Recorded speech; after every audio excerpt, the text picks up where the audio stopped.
In our last lesson, we wrote this code, and that codes gave us this output.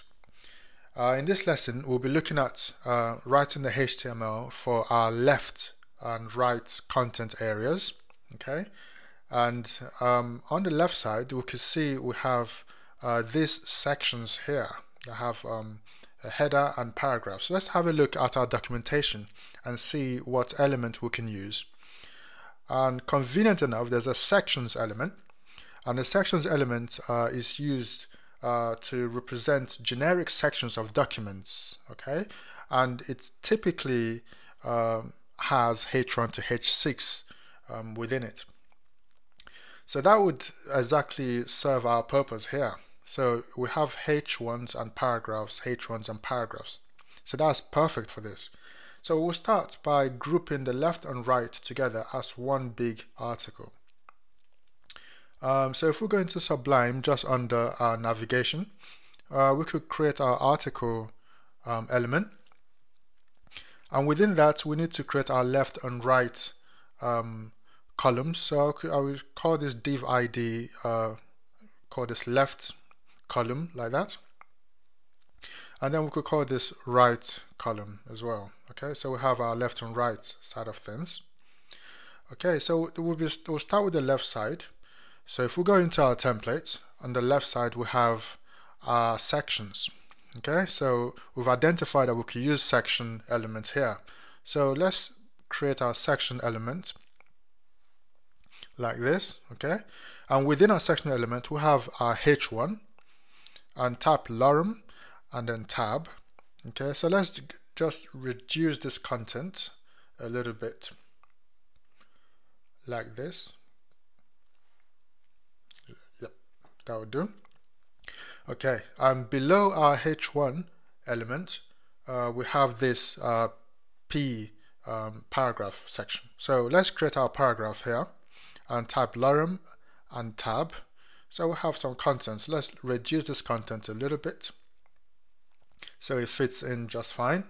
Okay, so there we go. So this is how we deal with sections. So just tidy this up a little bit, select the section and tab.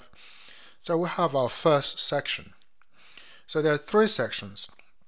If we reset, we can see what we've done so far, and it's looking good. So we want to have three sections like this. So we could simply duplicate our sections by copying and pasting it 3 times. So 3 times we've copied and pasted, and we have our different sections. Okay, so everything's coming out exactly as we want it. It's pretty straightforward so far.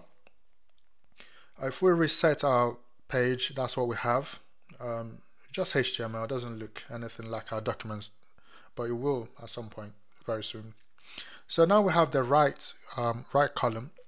We have an image, and then we have header, paragraph, and then another image.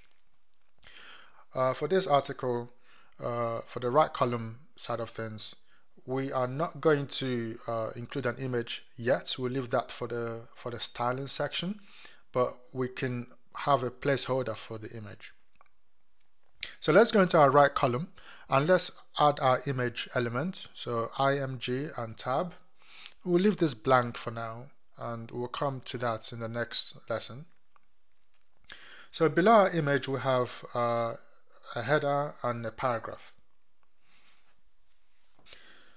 So below our img, we can go ahead and start adding some of this content to it. So we have a header, paragraph, and below that we have another image. In the next lesson we'll look at how to use placeholders to add dummy images, but for now we'll just leave our image as it is. So if we say H1, and within H1 we could generate some dummy texts and just delete part of it and reduce it a bit more. Okay, and below our H1 we have our paragraph, and we generate some dummy text for the paragraph. Just tidy this up a little bit so we can see where our P starts and ends, and tab this in a little bit like that. Okay, so below that we have another image.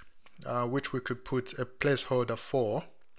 So if we just come here and we just type img and tab, and again we'll leave this image blank for now, so it's not going to show up in our HTML if we reset this page.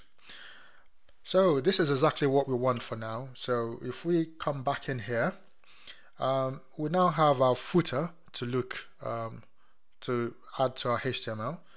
The footer section basically comes after our article. So within the article we have our left and right column. So we want to repeat the same footer as we have here. So if we come over here, we could type our footer element, and we can go back up and copy it and paste it down below.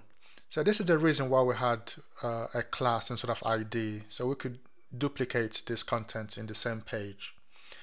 Okay, so we could change this around a little bit. So the right is now a page number, so it matches this number as we have it here, but the left side remains as it is. So it's a good thing that we use the class instead of ID. So this pretty much concludes the HTML side of things for this project C. Next lesson we'll start looking at styling things, adding images into it, and using placeholders and so on. We've learned a few things in this lesson. We've learned about sections, which is quite cool. We learned how to use class. So I'll see you in the next lesson.